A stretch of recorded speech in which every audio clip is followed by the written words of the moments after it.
Hello, my name is Rahmatullah, son of Sohrab Ali. I was born in 2005 and now I'm about 13. But it is not explicit that which day or month I was born. I am originally from Daikundi province, but now I'm a student in Kabul city where I'm studying grade 6 at a school, and besides I'm working in a restaurant. I left the school in the village around 2 years ago and came to Kabul city due to studying in a better school. Because in our village we had all governmental schools. Therefore, the teacher never paid attention to us, or even indeed their level of education was lower than us. But they became teachers by bribe or power. Most of the times, if we wanted to ask him any questions, they become very frustrated and try to punish us.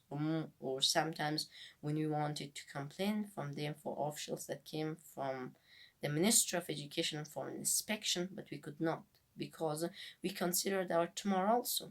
If we told a single negative word about them today, I'm sure tomorrow of that day they would not only get out us from that school, but also punish us that much that we would never dare to speak again even.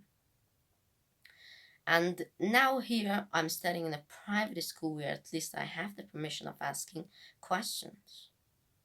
And besides, on the other hand, I had another strict problem coming into a private school, and that was having economic problem. Perhaps some of you think that he has no father or brother to support him. No, I have, but my father is in the village where he has no income at all and afford their daily needs very hardly. And my brother, who is also a student like me, studying in a private university. I can't expect from him to send for me money, of course. And during these 2 years, they didn't send me even a bit money because they did not have, and I was compelled to work somewhere to find my food and money to pay for the school fee. First, I was only thinking about working and nothing else, until one day my dad called me and told that I had better be studying rather than working. I was really surprised by this idea, and eventually I considered that it was impossible because I had no support. Therefore, I could never leave working.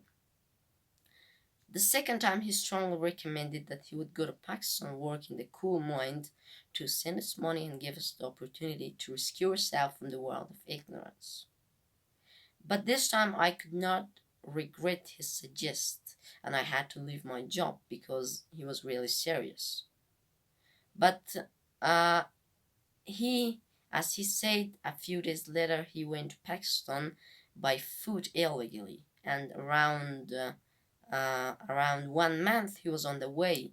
We weren't even aware of him, what happened to him, and we were really sad. But fortunately, after about a month, he make a phone call by one of his roommates' phone to us and told that he was okay. And again, a beacon light of happiness and laughter uh, seen on our faces.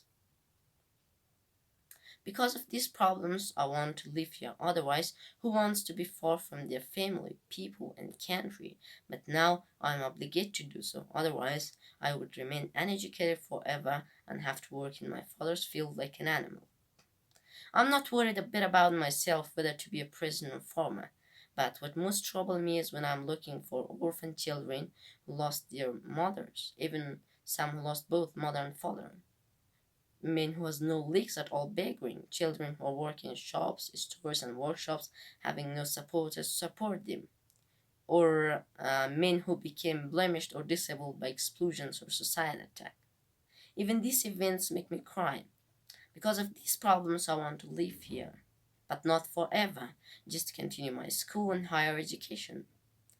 I am really fond of living abroad forever, but my conscience would never accept to live in comfort and forget about the difficulties that my people are facing too. Perhaps some think that most said this but did nothing, but no, I can never forget about the difficulties that my people are facing too, because I am and I was in the same condition. That's the only reason why I'm studying and struggling.